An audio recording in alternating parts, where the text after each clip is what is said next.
E aí, pessoal dos alimentos, aqui quem fala é Matheus Queiroz, criador do canal. Como é que vocês estão? Tudo bem? Bom, gente, estamos aqui em mais uma videoaula da playlist MDJP Aritmética Básica. E nesta aula de hoje, nós iremos justificar a representação decimal dos números racionais. Galera, anteriormente, eu já mostrei para vocês como a gente obtém essa representação decimal dos números racionais. Inclusive, vou deixar essa aulinha disponível aqui no card. Porém, naquela aula, a gente realiza um tipo de divisão que ainda não tínhamos visto anteriormente, tá? Que é uma divisão um pouquinho diferente da que a gente havia estudado. Então, eu quero, nessa aula, justificar como é que a gente realiza aquela divisão, como é que a gente localiza a vírgula no lugar correto, tá bom? Então, tudo isso será visto aqui nessa aula de forma bem tranquila e é bem de boa para vocês compreenderem, tá certo? Então, bora lá. Olha o que diz aqui, ó. Sabemos que qualquer número racional pode ser escrito na forma A sobre B com B diferente de zero. A gente já viu isso em aulas anteriores, né? Qualquer número racional, sem exceção, pode ser escrito nessa forma aqui, A sobre B, onde esse Bzinho é diferente de zero, porque a gente sabe que não existe divisão por zero. Não é isso? Beleza. Para obtermos a representação decimal deste racional, basta dividirmos o A pelo B. Tranquilo. A partir daí, surgem as seguintes perguntas, que são perguntas naturais. A primeira pergunta é a seguinte: sempre será possível dividir o A por B? Porque a gente estudou anteriormente aquela questão da divisão exata e divisão não exata. A divisão exata, pessoal, é quando o resto da divisão é igual a zero, não é isso? E a divisão não exata é quando o resto da divisão é diferente de zero. Só que nesse tipo de situação, mesmo quando a divisão ela é não exata, a gente consegue continuar essa divisão, tá? Então aqui, sim, a resposta é sim. É possível dividir A por B, mesmo que a gente recaia em uma divisão onde o resto é diferente de zero. A gente consegue continuar o processo de divisão, tá certo? Não é assim. Agora, beleza, se sim, a gente consegue dividir o A por B em qualquer caso, como desenvolver o algoritmo da divisão nessa situação? Se a gente consegue dividir A por B, mesmo sendo a divisão não exata, como é que a gente consegue desenvolver o algoritmo da divisão? Bom, para responder, olha só, para respondermos a essa segunda pergunta, a gente já sabe que a primeira é sim, né? Mas para responder essa segunda pergunta, nós deveremos, pessoal, estar de posse das seguintes equivalências, que são as equivalências referentes aos decimais, tá? A parte decimal da representação decimal de um número. Então, olha só quais são essas equivalências que são bem importantes. Primeira delas, uma unidade equivale a 10 décimos, tá? Um décimo equivale a 10 centésimos. E um centésimo equivale a 10 milésimos. Essa brincadeirinha poderia continuar aqui, só que geralmente a gente não se estende muito além disso não, tá? Então, uma unidade equivale a 10 décimos, um décimo equivale a 10 centésimos e um centésimo equivale a 10 milésimos.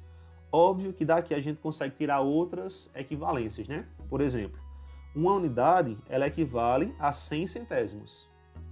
Uma unidade equivale a 1000 milésimos. Então, a gente pode tirar outras equivalências daqui.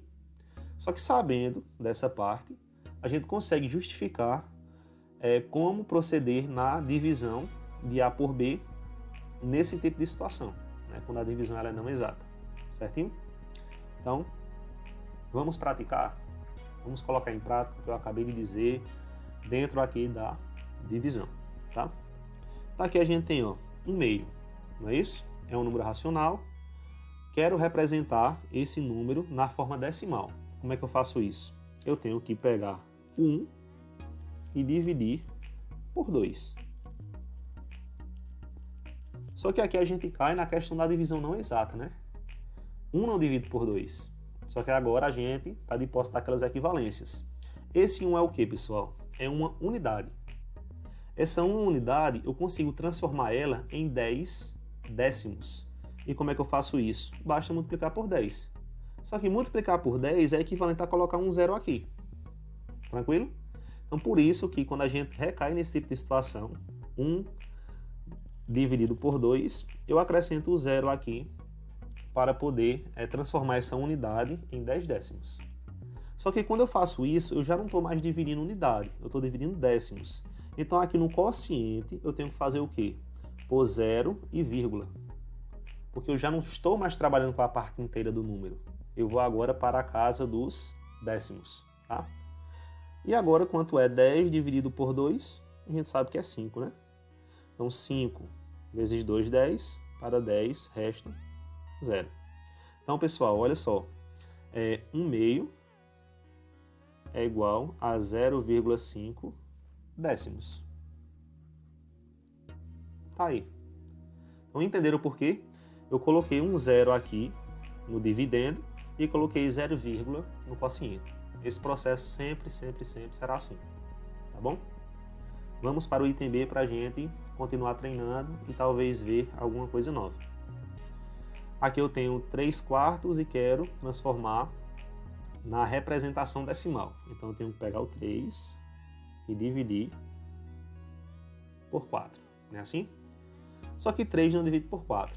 Se esse 3 são 3 unidades, eu consigo transformar em decimais. Basta multiplicar esse 3 por 10, ou, de modo equivalente, acrescentar um zero aqui, no dividendo. E são 30 o quê, pessoal? 30 décimos, né? São 30 décimos. Eu transformei as 3 unidades em 30 décimos. E agora a gente consegue realizar a divisão. Só que a gente tem que fazer o quê? Pôr 0 e vírgula aqui no quociente. Porque o número que eu vou colocar aqui no quociente agora, ele está referente à casa dos décimos. Certinho? Então, 30 dividido por 4 dá 7. 7 vezes 4, 28. 28 para 30, resto 2. Dá para a gente continuar com essa divisão, mesmo o resto aqui sendo um número menor que o divisor, né? E agora, esse 2 é o quê? Esse 2, pessoal, são 2 décimos. Esses 2 décimos, para que eu consiga continuar aqui a minha divisão, eu tenho que transformar agora em centésimos. Só que lembra da equivalência anterior, que a gente viu que 1 décimo equivale a 10 centésimos. Então, basta multiplicar esse 2 por 10. Ou, de modo equivalente, acrescentar o zero aqui. Né? 20 é igual a 2 vezes 10. Então, esse 20 é o que agora? Esse 20, pessoal, são 20 centésimos. Tá? 20 dividido por 4. Dá quanto? Dá 5.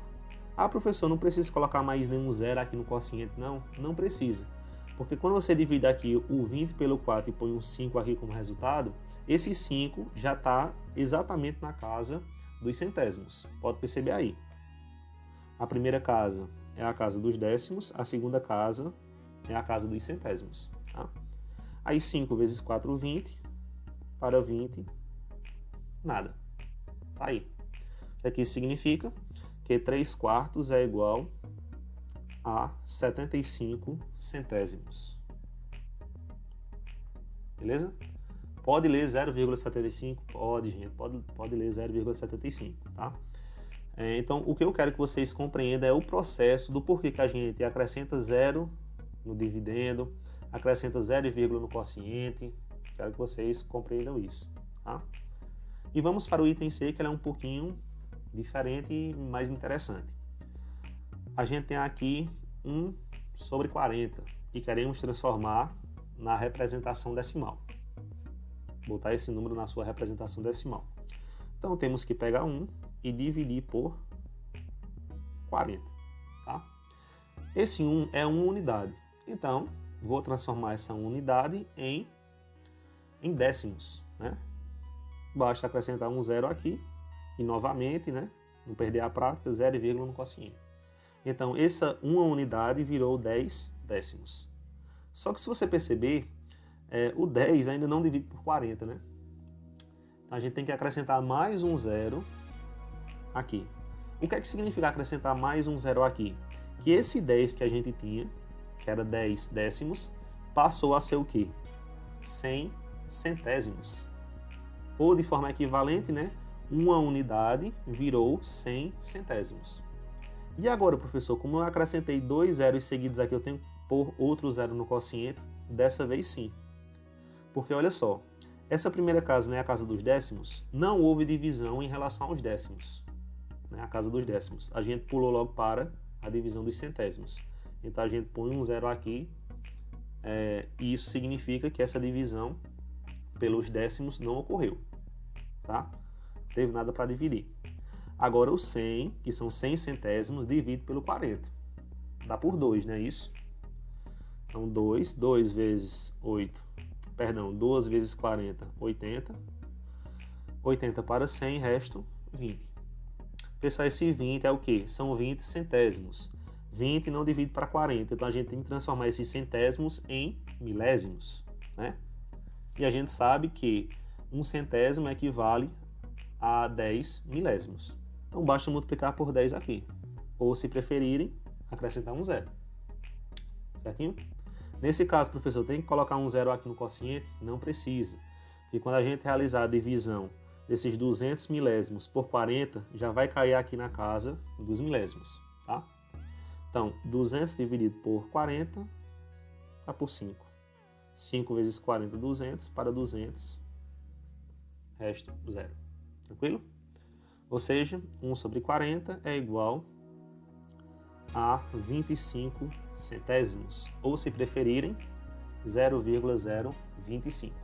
Show? Bom, pessoal, essa foi a nossa videoaula. Ela foi uma videoaula bem rápida, né? Mas acredito que bem esclarecedora do porquê que a gente segue esse procedimento, tá bom? São por conta daquelas equivalências, né? Uma unidade equivale a um décimo equivale a um centésimo equivale a um milésimo e por aí vai. Pessoal, se ficou com alguma dúvida, se você ficou aí, então não entendi essa parte, deixa aí nos comentários, tá bom? Que a gente tenta explicar de uma forma melhor. Se teve alguma coisa nessa videoaula que agregou no teu conhecimento, deixa teu like aí, compartilha com um amigo, se inscreve no canal se ainda não for inscrito, isso vai ajudar bastante a gente, e acompanha as próximas aulas, certinho? Valeu, galera, e até mais!